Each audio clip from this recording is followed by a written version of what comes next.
네, 반갑습니다. 청춘부동산입니다. 오늘 나온 곳은 신월성인데요. 최근에 부동산 시장이 특례보금자리 론등에서 반등이 나왔잖아요.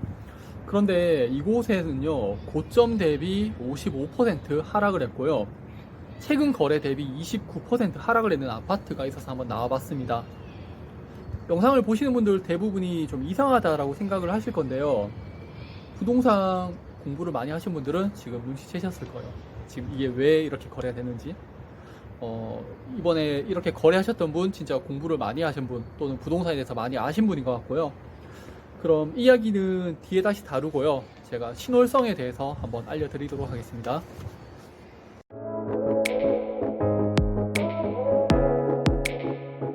네, 월성동은요, 전형적인 계획도시로요, 두 가지 특징이 있어요. 첫 번째가 직주 근접이에요. 고속도로를 중심으로 북서쪽에는 이제 성서산업단지가 있고요. 남동쪽에는 주거지가 마련되어 있죠. 이는 과거에 성서산업단지가 생길 때 아파트가 들어섰다라고 볼 수가 있고요. 이 모습이 최근에 평리 뉴타운에서 확인하실 수가 있습니다. 늘 얘기하지만요, 대구시에서 아파트 그냥 짓는 거 아니에요. 다 계획적으로 짓고 있는 겁니다. 두 번째 특징으로는요, 이게 도로를 중심으로 해서요, 네모 반듯한 모습을 보이고 있어요. 그리고 한 섹터마다 아파트라는 주거지가 있으면은 그 인근으로 해서 초등학교나 중고등학교가 꼭 들어가 있어요.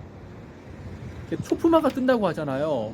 최근에 짓는 아파트들 보게 되면요, 인근에 초등학교가 없는 아파트들이 많이 있어요. 그래서 셔틀버스 등을 운행해가지고 초등학교까지 등하교를 시키는 그런 모습을 볼 수가 있는데, 이게 산업이나 교통이 발전함에 따라서요, 주거의 입지도 변한다고 보시면 되세요. 네, 그러면은 오늘 임장 코스는요, 월성 3정 그린 코아 에듀파크에서 시작해서 월배 아이파크 1차까지 보는 것으로 하겠습니다. 먼저 월성 3정 그린 코아 에듀파크입니다. 2022년 6월에 입주했고요. 1392세대예요. 2020년 11월에 최고가 7억 9,230만원에서 2022년 9월에 3억 9,640만원까지 하락을 했다가 최근에 반등을 해서 5억 원 내외에 거래가 되고 있습니다. 최고가가 유독 급등을 했는 거지 그 외 시세는 좀 적정하다고 생각이 들고요. 월성동에 신축 아파트가 많이 없다는 점에서 메리트가 있고, 또 거래도 활발하게 이루어지고 있어요. 제가 작년이었나? 올 초였나? 이 아파트를 가지고 유료 상담을 한 적이 있었거든요. 작년 하반기부터 거래는 안 되고, 또 대출 때문에 급매를 원하셔가지고 제가 일단 말렸어요. 급매로 팔리긴 하지만은 팔지 말라고 말렸거든요. 그래서 함께 앉아가지고 대출 낼 수 있는 이 방법에 대해서 같이 연구를 했었는데, 결론적으로는 최근에 아파트 가격이 반등하고 있으니까 그 당시에 매도를 안 하기를 참 잘했는 거죠. 앞에 신축이라서 그런지 상가가 임대로 좀 나와 있거든요. 근데 한 절반 정도 임대돼 있고 절반은 다 차 있는데, 기본적으로 프랜차이즈들이 다 들어와 있어 가지고 상가 자체로는 크게 걱정이 되는 거 없을 것 같고요. 맞은편에 푸르지오 같은 경우에 상가가 일단 몇 개 없지만은 다 임대가 되고 있어서 추후에도 여기가 금방금방 다 찰 것 같아요. 다음은 바로 옆에 있는 월성 푸르지오입니다. 2008년 7월 입주했고 1824세대로요. 2020년 12월에 6억 3,300만원에서 2023년 2월에 3억 5,500만원으로 43% 하락을 했다가 최근 들어서 4억 원 내외의 가격으로 반등이 나오고 있는데, 이게 거래량이 조금 아쉽더라고요. 그리고 개인적으로 전 이런 아파트 정말 좋아하거든요. 세대수가 많다 보니까 동과 동 사이에 공간도 많이 넓고요. 그래서 아파트 안에 이런 도로들이 잘 마련되어 있어요. 그리고 그 도로를 중심으로 양옆으로는 가로수가 다 되어 있고요. 개인적으로 좀 좋아하는 그런 아파트 특징입니다. 네, 지금까지 아파트 두 곳을 봤는데요. 전용 면적 84제곱 기준으로 1300세대, 900세대의 거래량이 그렇게 많은 수준은 아닌 것을 볼 수가 있어요. 그리고 전월세 거래량도 아직까지 신고 의무가 없다 보니까 실수요자들의 전월세가 추후에 좀 더 많아지지 않을까라는 생각을 해볼 수 있고요. 그 근거로 전월세가율이 2월을 저점으로 다시 올라가는 그런 모습을 볼 수가 있어요. 네, 그러면은 시간이 지남에 따라서 전세가와 매매가의 폭이 줄어들게 되고, 그러면은 세입자들 중에서 매매가로 갈아타는 분 또는 갭 투자를 하면서 다시 가격이 올라갈 가능성이 훨씬 더 크겠죠. 일단 나와서 이제 상가를 좀 볼 건데요.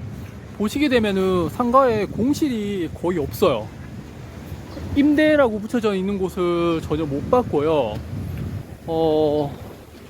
그리고 지금 저기 새로 지금 공사 지금 들어가고 있고, 그 옆에 계속 뭐 건물들, 이것도 몇 층이에요? 다 6층, 7층 정도 되는 그런 건물들 있고, 또 우리 잘 아시잖아요. 엘리바덴이라고 그 사우나 그리고 수영장 같이 되어 있는 그런 곳 있죠. 거기도 여기 바로 앞에 있어요. 그러니까 여기 인구 밀집도가 높다 보니까 상가도 상당히 좀 활성화되어 있고 프랜차이즈가 많고, 그리고 공실이 거의 없는 그런 모습을 볼 수가 있습니다.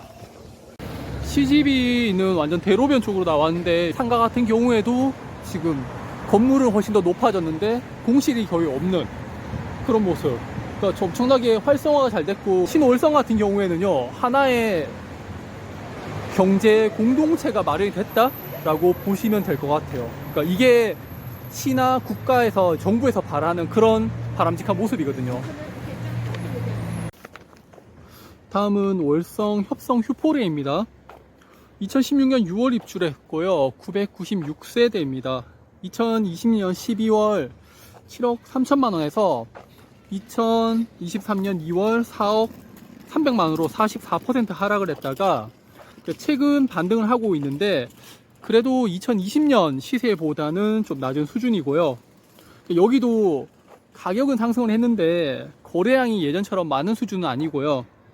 그래서 좀 급매 위주로 거래가 된다라고 볼 수가 있겠고, 본격적인 상승은 조금 시일이 걸리지 않을까 그렇게 생각이 됩니다. 또 이 아파트도요, 전월세 거래가 훨씬 더 많은 것을 볼 수가 있고, 특히 이번에 거래가 되었는 전세가 4억 원인데 거의 매매가와 맞먹는 것을 볼 수가 있죠. 제가 지금까지 거주지인 아파트 위주로 봤는데, 제가 아파트를 보면은 늘 하는 이야기가 있죠. 예전에 단독주택의 마당과 같은 역할을 하는 게 바로 공원이다 라고 말이죠. 인근에 선돌공원, 선돌 마당 공원이 있으니까 한번 보러 가시죠.